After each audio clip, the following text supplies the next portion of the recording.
अभी जैसे शिव है, जब हम भौतिक जगत में आते हैं तो हम शिव के समीप होते हैं।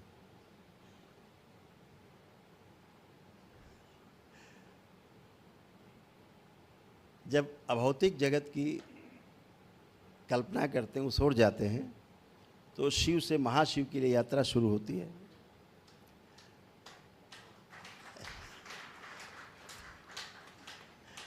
तो शिव को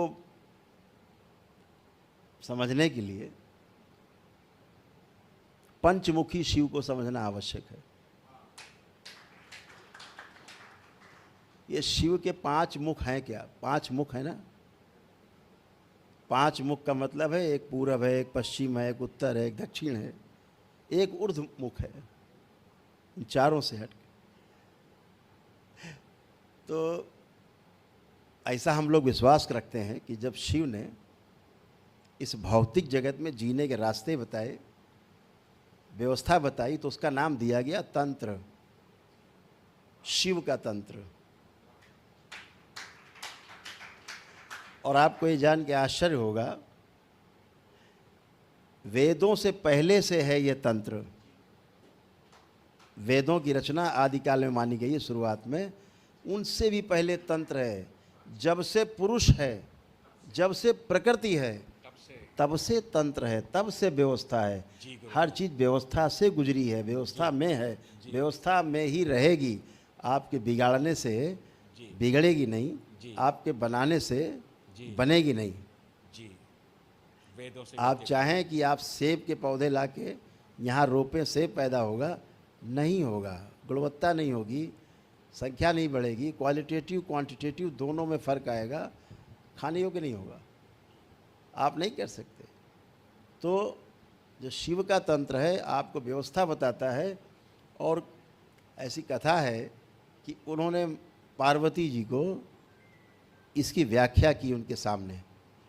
तो जब उन्होंने पूर्व मुख, जब पार्वती उनके पूर्व मुख की ओर बैठती हैं, पूर्व दिशा की ओर मुख के पास बैठती हैं, और उनसे जब प्रश्न करती हैं तंत्र के विषय में, तो जो पहला उनके श्रीमुख से जो उद्घाटित होता है उसे हम सिद्धांत तंत्र कहते हैं। सैद्धांतिक रूप से हमारी कुंडलिनी क्या है, हमारे परमाणु अंश क्या हैं, परमाणु क्या हैं, परमाणु के आधार पे रचे गए अणु क्या हैं, अणु के आधार पर पिंड क्या है, पिंड के आधार पर जीव जगत कैसा है, ये सारी रचना, चक्र क्या है, ध्यान साधना क्या है, ये सिद्ध, हाँ, जो सिद्ध तंत्र, सिद्धांत तंत्र बोला जाए, वो पहला तंत्र उदय होता है। वो पूर्वाभिमुख होकर जो बैठी हैं पार्वती, इस कारण से हुआ है।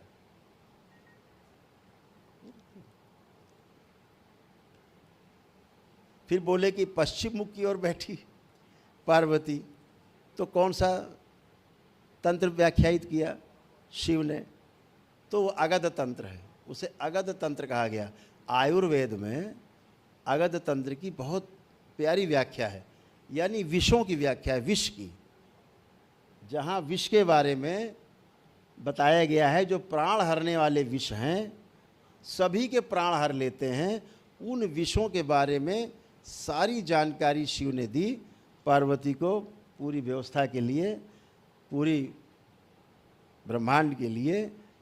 तो विष को रसायन में कैसे बदला जाए, विष को ऐसे कैसे प्रयोग किया जाए कि वह विष हमारी आयु को बढ़ा दे, हमें आरोग्य प्रदान करे, मरते हुए को जिंदा कर दे। जो विष मार रहा है वही विष मरते को कैसे बचा ले। सर्प के दंश से कोई व्यक्ति मर रहा है, उसी सर्प के विष से तैयार औषधि से विधि पूर्वक और उसके प्राण बचाए जाते हैं। ऐसी व्यवस्था, विषों से कैसे बचा जाए, विषों को कैसे लाभकारी बनाया जाए, प्राणदायी बनाया जाए, प्राण ऊर्जा बढ़ाई जाए विषों से, इसको तंत्र नाम दिया, जो वो अगध तंत्र का नाम दिया। फिर जब पार्वती उत्तर की ओर मुख करके बैठती है वही पूछती है। ये लंबी व्याख्या है, थोड़ी आराम से करेंगे। तो उत्तर की ओर मुख करके बैठती है पार्वती। तो जो वो ज्ञान देते हैं पार्वती को, वो ज्ञान देते हैं कि वशीकरण, मोहिनी विद्या, तंत्र में ऐसी विद्या का की जानकारी उनको देते हैं शिव।